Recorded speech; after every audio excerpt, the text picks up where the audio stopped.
Hello friends, Anand this side. हम लोग UPPCS 2024 का प्रीलिम्स का जो पेपर हुआ था उसका इन डेप्थ एनालिसिस कर रहे हैं। उसी के अंतर्गत आज हम लोग ज्योग्राफी के जो 28 क्वेश्चंस आए हैं उनको कवर करने की कोशिश करेंगे।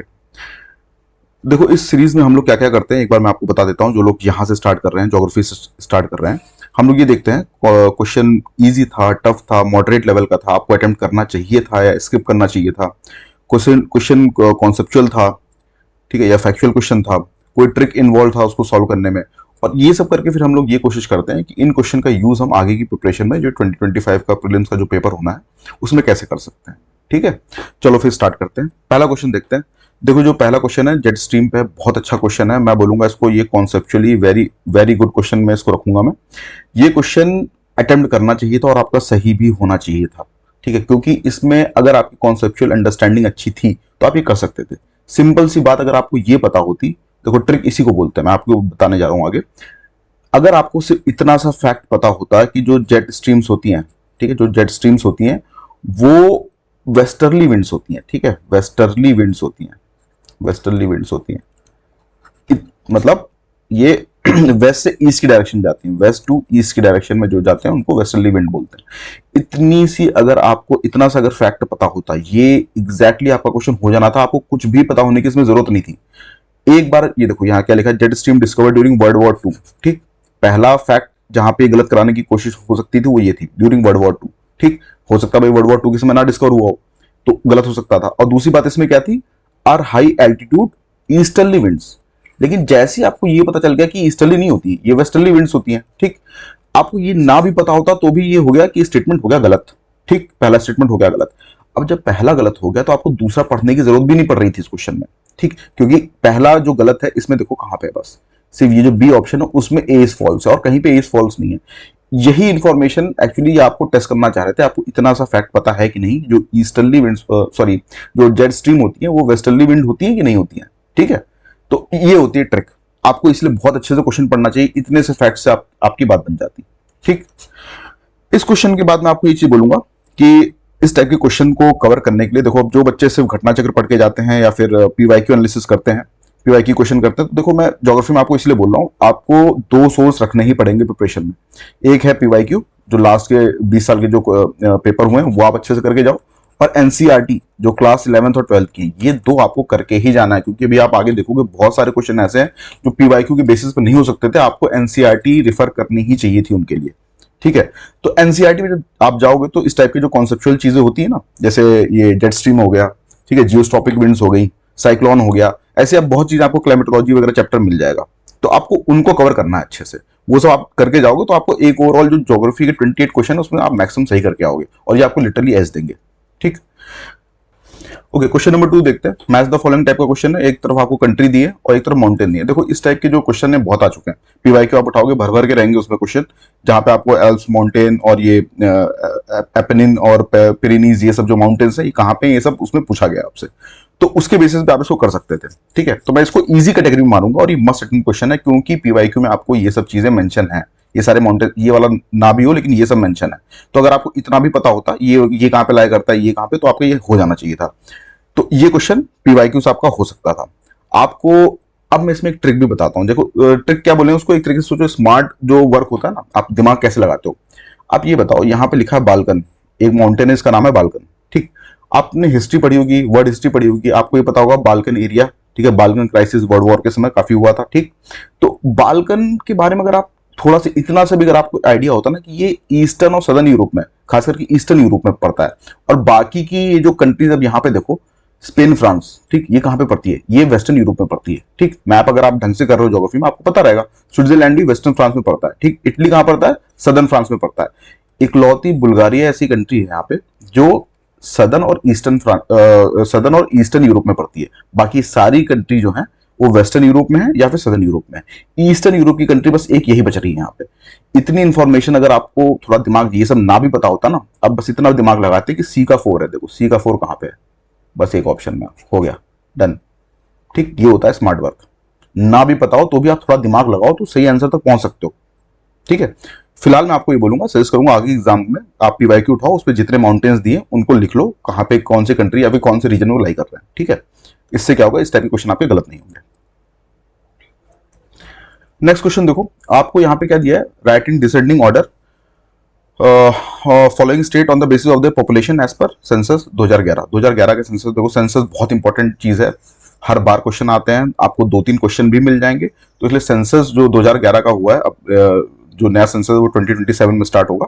2011 वाला जो सेंसस, इसलिए वो अभी तक के लिए वही इंपॉर्टेंट है, उसको आप ढंग से करके जाओ, ठीक है। उसमें आप क्या क्या चीजें करके जाओगे, सेंसस में आप देखो जो सेक्स रेशियो होता है, ठीक है, इस पे क्वेश्चन आप देखोगे पीआईक्यू में दिख जाएगा आपको। डेंसिटी डेंसिटी होती है, लिटरेसी होती है, ठीक है, ऐसे बहुत सारी चीजें हैं जो आप जब पीवाईक्यू उठाओगे आपको पता चल जाएगा, ये सब चीजें इंपॉर्टेंट हो जाती है। तो आप इनको ढंग से एक जगह पे लिख के अच्छे सेंसस प्रिपेयर कर लो, आपके 1-2 सवाल सही हो जाएंगे वहां से। इस क्वेश्चन में क्या पूछा है कि आपको डिसेंडिंग ऑर्डर में लगाना है। यार इजी क्वेश्चन है, काफी इजी है, मस्ट अटेम्प्ट क्वेश्चन है, गलत नहीं होना चाहिए था। सबको पता है इसमें डिसेंडिंग ऑर्डर में लगाना है, ठीक है। तो यहाँ पे उत्तर प्रदेश की पॉपुलेशन सबसे ज्यादा होती है, ठीक। तो 3 होते ही ये चला गया, ये चला गया, अब बचा 4, 1 और 1। इसी में कुछ बच्चों को कंफ्यूजन थी, पता नहीं वो कंफ्यूजन थी, लेकिन सिंपल सी बात है यार, ये उत्तर प्रदेश के बाद बिहार ही सबसे ज्यादा पॉपुलेटेड रीजन, ठीक है। वेस्ट बंगाल में डेंसिटी ऑफ पॉपुलेशन ज्यादा है, लेकिन अगर आप ये देखोगे पॉपुलेशन वाइज देखोगे तो बिहार जो है वो सबसे ज्यादा पॉपुलेटेड है, ठीक है। और आई गेस शायद इसको आप एक बार कंफर्म कर लेना, आई गेस बिहार शायद अब डेंसिटी ऑफ पॉपुलेशन में भी बिहार सबसे ज्यादा हो चुका है, ठीक। इसको एक बार आप कंफर्म करना और कमेंट बॉक्स में लिख के बताना मेरे को। तो सिंपल सी बात ये, यूपी फर्स्ट नंबर पे, बिहार सेकंड नंबर पे, बस हो गया। ये काफी इजी क्वेश्चन था, लेकिन आगे के एग्जाम में आपको ये चीज पे ध्यान देना, मस्ट अटेम्प्ट क्वेश्चन इस टाइप के नहीं गलत होने चाहिए आपके क्वेश्चन। ओके, क्वेश्चन नंबर 4 देखते हैं, which one of the following correctly match. आपको देखो कई सारे यहाँ पे इकोक्लाइन, पिक्नोक्लाइन, थर्मोक्लाइन, हेलोक्लाइन ये सब दिए हुए हैं और आपको मैच करके बताना है कौन सा करेक्टली इसमें मैच है। इकोक्लाइन जो होता है एक्चुअली देखो बायोडाइवर्सिटी रिलेटेड नहीं होता है, इकोक्लाइन जो होता है वो इकोसिस्टम से रिलेटेड होता है, इकोसिस्टम से, इकोसिस्टम, ठीक। ये एक्चुअली क्या बात करता है, इकोक्लाइन ये डिनोट करता है जो एक इकोसिस्टम में जो ग्रेजुअल चेंज होता है, ग्रेजुअल मतलब धीरे धीरे जो चेंजेस हो रहे हैं इकोसिस्टम के अंदर। जैसे माउंटेन है, ये माउंटेन में जब आप ऐसे ऐसे करके ऊपर चलते जाते हो तो धीरे धीरे आप देखोगे वेजिटेशन चेंज होती है। कई जगह पे इनफैक्ट ये होगा कि नीचे वाली वेजिटेशन मिलेगी, ऊपर वाली वेजिटेशन मिल जाएगी कई जगह पे, ठीक है। तो ये क्या हो रहा है, ग्रेजुअली चेंज हो रहा है। आपने एक वर्ड सुना होगा इकोटोन। इकोटोन क्या था, दो इकोसिस्टम के बीच में एकदम से अब्रप्ट चेंज होता है, एकदम से चीजें बदल जाती हैं इस वाले फेज में, तो वो इकोटोन अलग चीज होती है। ये होता है इकोक्लाइन, ये इकोसिस्टम के अंदर ग्रेजुअल चेंज होता है, उसको डिनोट करता है इकोक्लाइन। अगर आपको देखो ये चीज नहीं पता होती ना, तो मैं आपको एक चीज, क्योंकि ये देखो पीवाईक्यू में शायद नहीं पूछा है, लेकिन ये जो 3 चीजें ये पीवाईक्यू में आपको दिख जाएंगी। पिक्नोक्लाइन जो होता है वो ओशन वाटर की जो डेंसिटी होती है ना उसमें चेंज को डिनोट करता है, पिक्नोक्लाइन। ये आप पीवाईक्यू में देखते हैं आपको मिल जाता है। और मैं एक चीज आपको ये भी बताऊं, आपको अगर जैसे इतनी चीजें ना भी पता होती, देखो थर्मो, कुछ वर्ड होते हैं ना, आप इंग्लिश में जो लोग थोड़ा ठीक होल्ड रखते हैं उनको पता होगा, हेलो जो वर्ड होता है वो सैलिनिटी से रिलेटेड होता है, सैलिनिटी से। तो ये सी वाटर टेम्परेचर को हो नहीं सकता है हेलो, कहीं भी आप हेलो देखो, ठीक है, तो वो समझ जाना सैलिनिटी से चेंज रिलेटेड है। थर्मो का मतलब क्या होता है, थर्मो, थर्मो जो होता है वो एक्चुअली अब यहां से थोड़ा कंफ्यूजन हो सकता है क्योंकि एयर टेम्परेचर की बात कर रहा है, लेकिन जो थर्मोक्लाइन होता है वो एयर टेम्परेचर की बात नहीं करता है, वो वाटर की बात करता है। टेम्परेचर चेंज जो वाटर के अंदर होता है उसकी बात करता है, ठीक है। तो इसलिए क्या हो गया, ये भी गलत हो गया, ये क्योंकि ये वाटर में जो टेम्परेचर चेंज होता है उसकी बात करता है थर्मोक्लाइन। और पिक्नोक्लाइन जो होता है वो मैंने आपको भी बताया, वो एकदम सही मैच है यहाँ पे, वो ओशन वाटर की जो डेंसिटी है उसमें जो चेंज होता है उस पर बात करता है। तो इसका आंसर हो गया ये। आपको क्या काम करना है, यहां से देखो एक बात सिंपल समझो, इस टाइप की जितनी एक क्लाइंट टाइप की दिखती है ना, आप पीवाईक्यू उठाना, पीवाईक्यू में आपको कई सारे क्वेश्चन ऐसे दिख जाएंगे, उनकी एक लिस्ट बना लो, ठीक, लिस्ट बना लो और कुछ थोड़ा सा अपने आप भी कहीं पे गूगल करके देख सकते हो, आपको मिल जाएंगी ये सब चीजें, ठीक। तो इस टाइप के जो थोड़े बहुत है कम से कम 10-15 याद करके पहुंचो, फिर आपके क्वेश्चन गलत नहीं होंगे। ये पूछते हैं एक्चुअली, कई बार इन्होंने पूछे हैं इस टाइप के क्वेश्चन, इसलिए आपको उसको थोड़ा पहले से करके जाओ। Which one of the following pairs, आपको एल्यूमिनियम प्लांट एक तरफ दिया हुआ है, ये एल्यूमिनियम प्लांट है इस तरफ, और दूसरी तरफ क्या स्टेट है, ये बताना है कि नॉट करेक्टली मैच। देखो ढंग से पढ़ा करो, कई बार क्या होता है ये सब चीजें मिस हो जाती है। नॉट करेक्टली मैच्ड, अलुपुरम अलवई जिसको बोलते हैं वो कहाँ पे, केरला में, ठीक है, ये एकदम सही है। बेलागावी जो है वो कर्नाटका में, इसका नाम सबने सुना होगा, ठीक है। हीराकुड जो है उड़ीसा में, ये भी बहुत ही फेमस है। बच्चों को थोड़ा कंफ्यूजन इन दोनों में हुआ था, इसमें और इसमें, मुरी में हुआ था। कुछ लोगों को लग रहा था झारखंड में है, जो कि झारखंड में ही है, इसलिए ये वाला जो था ये गलत था, इसलिए सही आंसर था। अब कुछ लोग क्या होते हैं, एक एक्चुअली बीच में ट्रेंड चला था जहां पे ये होता था, बोला जाता था कि यूपीपीसीएस में अगर कोई चीज ब्रैकेट में दी है तो वाला ऑप्शन हमेशा सही होता था। तो कई लोगों ने इस चक्कर में इसको सही मार्क कर दिया कि आंसर ये है, जबकि नहीं है। इनफैक्ट अलुपुरम अलवई जो है वो केरला में ही एल्यूमिनियम प्लांट यहाँ पे है, और मुरी जो है ये झारखंड में, ये छत्तीसगढ़ में नहीं है, तो यहाँ पे गलत हो रहा था ये, ठीक। तो थोड़ा सा इस पे थोड़ा अवेयर रहना कि ब्लाइंडली ऐसे मत करना कि ब्रैकेट देखो तो मान के चलो कि पीसीएस इस पे गलत कराना चाह रहा है, तो उसको मत आप वो करना, ठीक है। आगे के पेपर में आपको क्या ध्यान देना है, इस टाइप के जो एल्यूमिनियम प्लांट आप देखोगे पीवाईक्यू में वो मिल जाएंगे, कोल्ड फील्ड मिल जाएंगी, ठीक है। इस टाइप की जो चीजें मिलती है आप उनको एक लिस्ट बना के लिखो, तो देखो अच्छे रिटेन रहेगा। वो लिस्ट बनाओ, वहां पर एक तरफ लिख लो, ठीक है, ये एल्यूमिनियम प्लांट का नाम लिख लो, एक तरफ कहाँ पे है, इतनी चीजें लिख लो, ठीक है। इससे क्या होगा, आपका ठीक से कवर हो जाएगा। क्वेश्चन नंबर 6 देखो, मैच करना है आपको। एक तरफ कोल रिसोर्सेज दिए हैं, ठीक है, कहाँ पे पाए और ये कहाँ पे हैं, ये किस स्टेट में है, यहाँ पे रिसोर्सेज, ठीक, रीजन जो है उस टाइप के दिए हुए और कहाँ पे किस स्टेट में लाई करते हैं। देखो बहुत टफ क्वेश्चन है ये, टफ कैटेगरी में इसलिए रखूंगा क्योंकि आपको पीवाईक्यू में नहीं मिलेगा। आप घटना चक्र वगैरह पढ़ रहे हो, पीवाईक्यू लगा रहे हो तो नहीं होने वाला है क्वेश्चन। ये एक्चुअली क्वेश्चन एनसीईआरटी में चारों नाम दिए हुए हैं आपको, ठीक है, जो क्लास 11 की एनसीईआरटी है ना उसमें आपको मिल जाएगा, चारों नाम दिए हुए हैं मिनरल वाले चैप्टर में। वहां से अब इसीलिए मैं आपको देखो बार बार एम्फेसिस कर रहा हूँ कि एनसीईआरटी मस्ट है आपको, खास करके ज्योग्राफी के लिए मस्ट है। 11th और 12th की एनसीईआरटी पढ़ के जाओ, उसमें ये चीजें दी हैं आपको। बस ये क्या करना था वहां पे भी, लेकिन आपको थोड़ा ये करना था, जैसे किस स्टेट में लाई करते हैं वो आपको खुद करके देखना था, ठीक है। वहां से क्वेश्चन हो सकता था, तो ठीक है, अभी के लिए तो ये क्वेश्चन आप छोड़ सकते थे, क्योंकि मैं मान के चलता हूँ कि अगर इतना भी कोई वैसी इंपॉर्टेंट नाम नहीं थे कि हर बच्चा इस चीज को देख के ही गया होगा, तो टफ कैटेगरी में रखो। लेकिन ये है कि आगे के पेपर में आप थोड़ा एनसीईआरटी पे फोकस जाता रखो, क्लास 11th और 12th की। नेक्स्ट क्वेश्चन देखते हैं, और आपको मैच करना है। एक तरफ कैनाल्स के नाम दिया और दूसरी तरफ रिवर, वो कैनाल जो है, ठीक है, वो किस रिवर पे है। अब इसमें देखो ये वाला जो था ना इंदिरा गांधी कैनाल, ये बहुत बार पीवाईक्यू में पूछा गया। पीवाईक्यू अगर लगा के गए होते आपको पता होता, ये कई बार ये पूछा गया है। ये सतलज, ब्यास और रावी, इन 3 नदियों पे है, ठीक। तो इतने इंफॉर्मेशन से D3 अगर आप करते तो देखो आपके सीधे आंसर आ जाता। इतना ही आपको जानना था और कुछ जानने की जरूरत ही नहीं थी। इंदिरा गांधी कैनाल, क्योंकि आप देखोगे पीवाईक्यू कई बार मिल जाएगा, ये तीनों, इनफैक्ट तीनों नदियों के नाम भी दिए हुए हैं उसमें। ये एक नदी पे नहीं, 3 नदी पे ये है इंदिरा गांधी कैनाल जो है, ठीक है, वहां से निकल रहा है ये। बात ये आती है आपको एक लिस्ट बनाओ, इसमें भी एक लिस्ट बनाओ, एक तरफ कैनाल के नाम लिखो, दूसरी तरफ स्टेट लिखो, या फिर नदी के नाम लिखो, ठीक है, नदी के नाम स्टेट दोनों चीज लिख लो। और ये देखो जैसे बारी दिया हुआ ना, अगर कुछ बच्चों ने स्मार्टली अगर चीज पढ़ी होती है, जैसे बारी बिष्ट, ऐसी रचना छज, मैं आपको यहीं पे भी बता दे रहा हूँ, ये आपको हमेशा याद हो जाएगा। बारी नाम में देखो ब्यास, ये एक्चुअली जो इंदस और उसकी जो 5 नदियां हैं उन पे जो ये बांध बने हुए हैं ना, जो उनके बारे में बात कर रहा है, कैनाल जो बने हुए हैं उनके बारे में, ठीक। तो जो बारी है ये नाम से निकल रहा है। देखो बा से क्या हो गया ब्यास, और RI से क्या हो गया रावी। बा ब्यास और RI से हो गया रावी। बिष्ट ब्यास और SHT समझ लो सतलज, ठीक है। रचना, ठीक है, रावी, और चेना से क्या होगा चेनाब, ठीक है। छज मतलब क्या होगा CS से क्या होगा चेनाब, और J से क्या होगा झेलम। बस ऐसे याद कर लो, हमेशा याद रहेगा ये चीज, ठीक है। फिलहाल इसके लिए मैंने आपको बता दिया, इजी क्वेश्चन था ये, मस्ट अटेम्प्ट क्वेश्चन था, ये गलत नहीं होना चाहिए था। इस टाइप क्वेश्चन अगर आप गलत कर रहे हो आप रेस से बाहर हो रहे हो, क्योंकि ये क्वेश्चन बच्चे जो स्टूडेंट है, सीरियस एस्पिरेंट है, जो पीवाईक्यू ढंग से करके जा रहे हैं, वो लोग गलत नहीं कर रहे होंगे। ओके, क्वेश्चन नंबर 8 देखो, बहुत ही इजी क्वेश्चन है, बहुत ही इजी क्वेश्चन है, कॉन्सेप्चुअल क्वेश्चन नो डाउट था ये। और एनसीईआरटी में आपको ये एग्जैक्टली ऐसे मिल जाएगा, जो एनसीईआरटी पढ़ के गए होंगे उनको एकदम रहेगा, लेकिन नहीं भी पढ़ के आते तो इतना सिंपल क्वेश्चन गलत नहीं होना चाहिए। बहुत ही बेसिक लेवल का कॉन्सेप्चुअल क्वेश्चन है। The Himalayas are still rising, बिल्कुल सही बात है। यंग फोल्ड माउंटेन्स है हिमालयाज, अभी भी वो धीरे धीरे करके हर साल 1-2 सेंटीमीटर वो ऊंचे ही होते चले जा रहे हैं, ठीक है।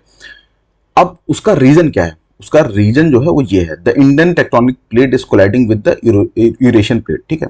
जो इंडियन टेक्टोनिक प्लेट है वो एक्चुअली ओशन से होते होते होते होते आके यहाँ पे जो ऊपर यूरेशियन प्लेट है इससे टकरा रहा है, और इसी टकराने की वजह से एक प्लेट नीचे जा रही है, एक प्लेट ऊपर उठ रही है। सबडक्शन की वजह से क्या हो रहा है, धीरे धीरे करके अपलिफ्टमेंट हो रहा है हिमालय का, थोड़ा थोड़ा करके और ऊपर, ठीक। तो इसी वजह से क्या हो रहा है, ये राइज कर रहे हैं। तो बिल्कुल सही बात है, उसका जो रीजन है राइज करने का रीजन वो यही है। टेक्टोनिक प्लेट, जो एक इंडियन टेक्टोनिक प्लेट है वो कोलाइड हो रही है यूरेशियन प्लेट से, वही एक तरीके से हिमालय को और ऊपर उठा रही है, ठीक। तो ये इसका सही हो गया, ओके। इसीलिए आप देखो एनसीईआरटी पढ़ के जाओ, इस टाइप के कॉन्सेप्चुअल क्वेश्चन आपको वहीं मिलेंगे, जब अगर ढंग से पढ़ोगे तो आप वहां से सही कर पाओगे इसको। अगला क्वेश्चन है, which one of the following pairs, crop दिया है, पिक्युलियरिटी दी है, इज नॉट करेक्टली मैच्ड, ठीक।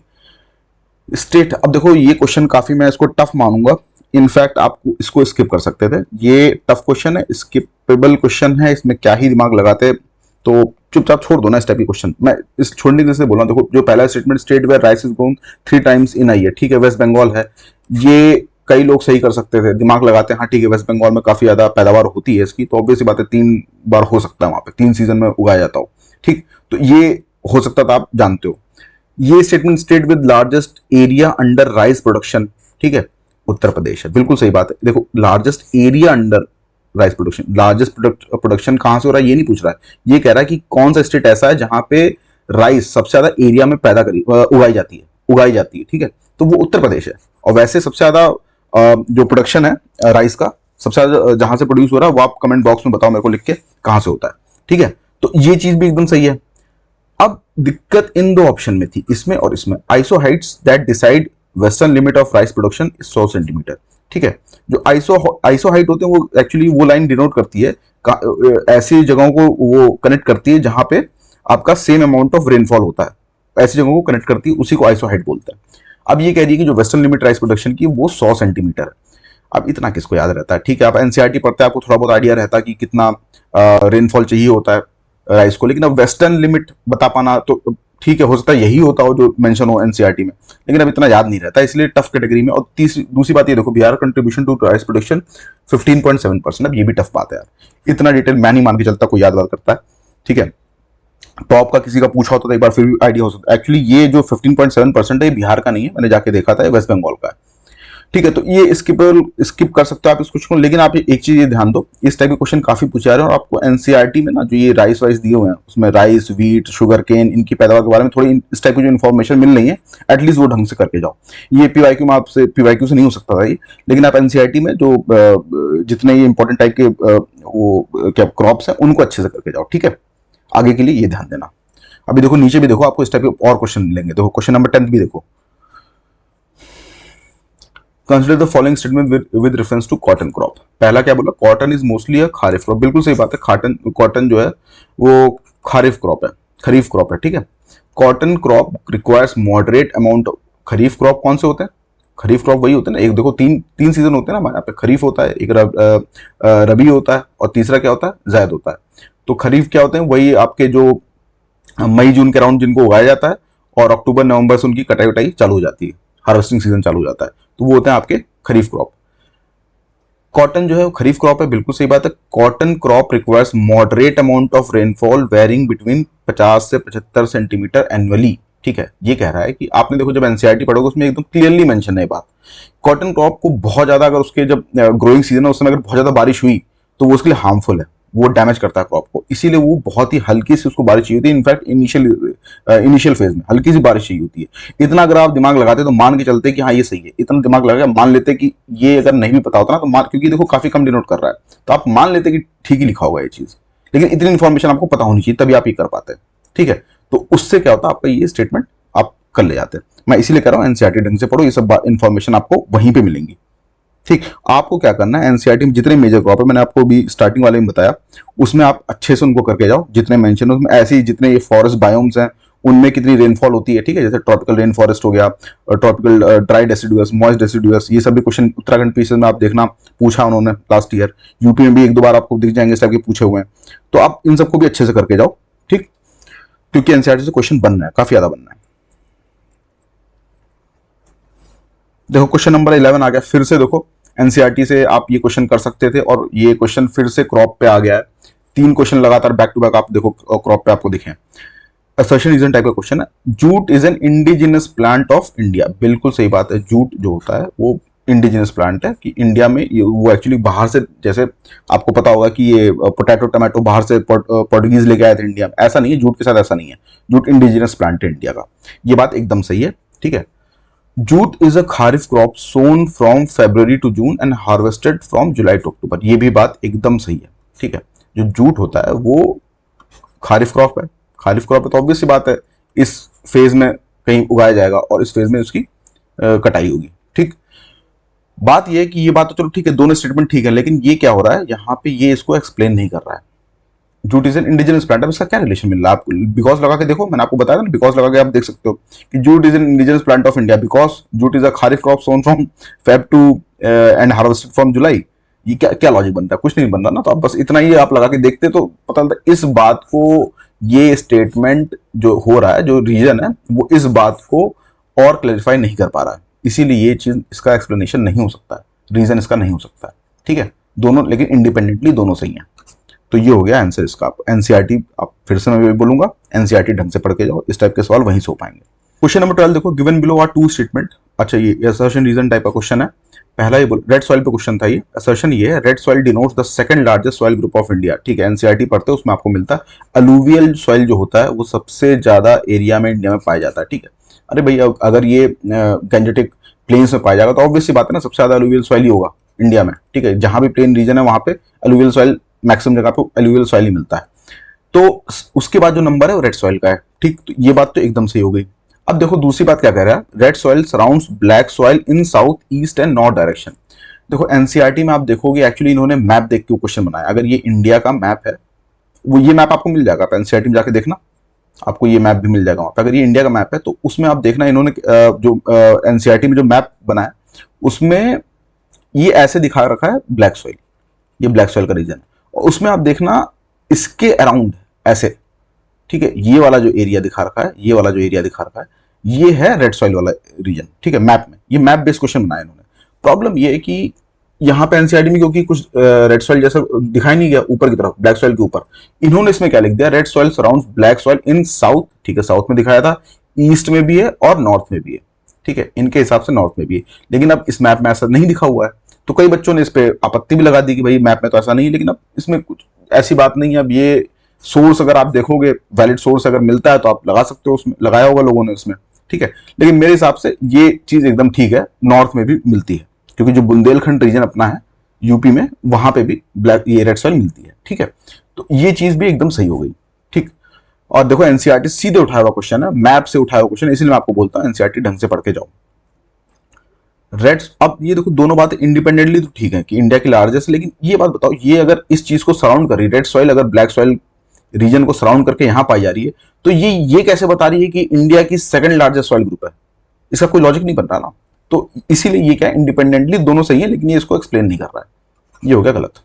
ठीक है, फिर आगे एग्जाम के लिए फिर मैं वही बोलूंगा, उसमें आप देखना एनसीईआरटी में आपको ये सॉइल वाले चैप्टर मिल जाएंगे, alluvial soil, red soil, laterite soil, ये बहुत इंपॉर्टेंट है, घुमा घुमा के इन पे क्वेश्चन आते हैं। ठीक है, आप ये सब अच्छे से करके जाओ। नेक्स्ट क्वेश्चन देखते हैं, क्वेश्चन नंबर 13 देखो, बहुत अच्छा, बहुत प्यारा क्वेश्चन बोलूंगा मैं इसको।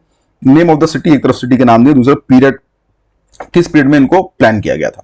ठीक है, ये बात करी गई है। एनसीईआरटी में एक चैप्टर आपको मिलेगा, क्लास 11 वाली एनसीईआरटी में ही है, जहां पे मतलब ह्यूमन सेटलमेंट करके उसका नाम है। उसमें आप देखना कई सारे आपको जैसे रिलीजियस टाउन फिल्म के नाम दिए कई सारे, जैसे हरिद्वार का नाम दे दिया उसमें, ठीक है, बनारस का नाम दे दिया। वैसे आप देखोगे उसमें कैंटोनमेंट टाउन दिया रहेगा, फिर उसमें आगरा का नाम रहेगा, अलीगढ़ का नाम रहेगा। ठीक है, तो ऐसे करके कई सारे उसमें अलग अलग टाइप के टाउन का जो क्लासिफिकेशन है वो किया हुआ है। एक क्लासिफिकेशन ये भी है, ठीक है, कौन से किस पीरियड में टाउन बने हैं। ठीक, अब इस क्वेश्चन को करते समय आप एक चीज ये ध्यान देना, मैं कह रहा हूं कि थोड़ा सा दिमाग लगाते, अगर आप हिस्ट्री ढंग से पढ़ते हो, आपको एक तब पता होगा जितने नाम दिए गए ना, इसमें एंशिएंट इंडिया में जब आप पढ़ोगे तो आपको सिर्फ कांची का नाम सुनाई देगा। कांची, कांचीपुरम, जिसको कांचीपुरम आप बोलते हैं, कांची का नाम सुनाई देगा आपको। क्यों? क्योंकि ये पल्लवास की कैपिटल थी। ठीक है, बहुत इंपॉर्टेंट सिटी थी, ट्रेडिंग टाउन भी था, तो कांची बहुत इंपॉर्टेंट थी। और इसका नाम एंशिएंट इंडिया में से आपको इसी का नाम सुनाई देगा जब भी आप कोई भी टेक्स्ट पढ़ते होगे। तो बस अगर आपको इतना पता होता, A4 से मैच कर रहा, हो गया था आंसर, और कुछ जानने की जरूरत नहीं थी। और देखो इसमें ट्रिक भी एक इन्वॉल्व, मैं कह रहा हूं चलो आपको ये भी नहीं पता रहता, इतना तो आपका आइडिया होता कि जितने इंडिया में हिल स्टेशन आज के समय आप देखते हो, जितने हिल स्टेशन देखते हो, सब के सब, ऑलमोस्ट सब के सब अंग्रेजों के समय बनाए गए हैं, क्योंकि उनको ठंडी जगह पे रहने की आदत थी। तो वो एक तरीके से इन्हीं जगह पे जाके, जब उनको ऐसा लगता है ना कि अपने समर वेकेशन मनाना है, ठीक है, जब इंडिया के गर्म मौसम में जो उनके लिए उतना सुटेबल नहीं था, तो वो वहां पे जाके शिफ्ट होके, वहां पे जाके स्टे करके अपना कूल डाउन होके आते थे। तो आप इंडिया में जितने हिल स्टेशन है, आप सब के सब, ऑलमोस्ट सब के सब अंग्रेजों के बनाए हुए हैं। इनमें से आप देखो हिल स्टेशन कौन सा है, कोडाईकनाल, सिर्फ इकलौता ये हिल स्टेशन है। तो ये कब बना होगा? कॉलोनियल पीरियड में। इतना भी अगर आपको पता होता, ये आपका आंसर हो जाता। तो ये था ट्रिक इसको सॉल्व करने का। ठीक है, चलो नेक्स्ट क्वेश्चन देखते हैं। क्वेश्चन नंबर 14 देखो, मैच करना है, एक तरफ लोकल स्टॉर्म और दूसरी तरफ प्लेस एरिया दिया हुआ है। बहुत सिंपल क्वेश्चन है, घिसा पेटा क्वेश्चन बोलूंगा, इतनी बार इन पे क्वेश्चन आए हुए हैं, ये जितने भी ये लोकल स्टॉर्म होते हैं। ठीक है, एनसीईआरटी में मेंशन है, पीवाईक्यू में भी मेंशन है, तो ये तो इजी है, बिल्कुल गलत नहीं होना चाहिए इस टाइप के क्वेश्चन आपके। आप इसमें ये देखो, ए से 3 हो रहा है मैच, ए से मैंगो शावर कर्नाटका के कोस्टल एरियाज में, ठीक है, बी से 2 हो रहा है ब्लॉसम शावर केरला में, नॉर्थ वेस्टर कहाँ पे होते हैं? नॉर्थ वेस्टर होते हैं आपके वेस्ट बंगाल और असम रीजन में, और लू पंजाब से लेके बिहार तक क्या चलती है? लू। ठीक, अगर आपको इतना ही पता होता, इतना ही लगा लेते ना, ये सब कुछ भी ना पता होता, सिर्फ D1 पंजाब से बिहार में लू चलती है, नॉर्थ इंडियन सबको पता है यार, इतने एरिया में लू चलती चलती तो और कहाँ चलेगी लू, इतना भी अगर आप करते D1 से 20 में हो जाता आपका आंसर। ठीक है, फिलहाल आगे एग्जाम के लिए मैं आपको ये बोलूंगा, इस टाइप के जो लोकल स्टॉर्म होते हैं ये आप अच्छे से कर लो। ठीक है, ये तो यहाँ पे सारे पूछ ही लिए इन्होंने। इसके साथ साथ लोकल विंड वगैरह जो होती है ना, जैसे एक तो प्रिवेलिंग विंड होती है, ठीक है, प्रिवेलिंग विंड होती है जो ग्लोबल लेवल पे चलती हैं, जैसे वेस्टर्लीज ईस्टर्लीज ये सब हो गई, इनको तो आप देखोगे देखोगे। लोकल विंड्स कुछ होती हैं, ठीक है, लोकल विंड्स में आप देखोगे इनके नाम आ जाते हैं आपके क्या बोलते हैं, मिस्ट्रल, ये सब एनसीईआरटी मेंशन है। ठीक है, इस टाइप की जो लोकल खमसिन, मिस्ट्रल, ये सब लोकल विंड, इनको ढंग से करो। बाकी लोकल स्टॉर्म जो यहाँ मेंशन ही है, इतनी चीजें कर लो अच्छे से, फिर आपके क्वेश्चन ये सब गलत नहीं, क्योंकि आते हर साल हैं क्वेश्चन। ठीक है, एनसीईआरटी में जाना, ये कर लेना अच्छे से। नेक्स्ट क्वेश्चन देखो, क्वेश्चन नंबर जो 15 है, यहाँ पे आपको एक तरफ कैपिटल दिया है, एक तरफ कंट्री दिया है, आपको बताना है कि इसमें से कौन करेक्टली मैच नहीं है। नॉपिदो जो है म्यांमार की कैपिटल है, ठीक है, ये नाम अभी रिसेंटली चेंज किया गया था 4-5 साल के अंदर, एकदम सही है। डबलिन जो है आयरलैंड की कैपिटल है, ओटावा जो है कनाडा की बहुत लोग कैनबरा में कंफ्यूज आते हैं, लेकिन जो कैपिटल है वो ओटावा है। खार्टूम जो है वो सूडान की कैपिटल है, सूडान की कैपिटल इनकी नहीं है। अब देखो इस टाइप के क्वेश्चन करने के लिए अब ये तो है नहीं कि आप सारे कंट्री की बैठ के कैपिटल याद करोगे, ठीक है, ऐसा तो करने वाले नहीं हो।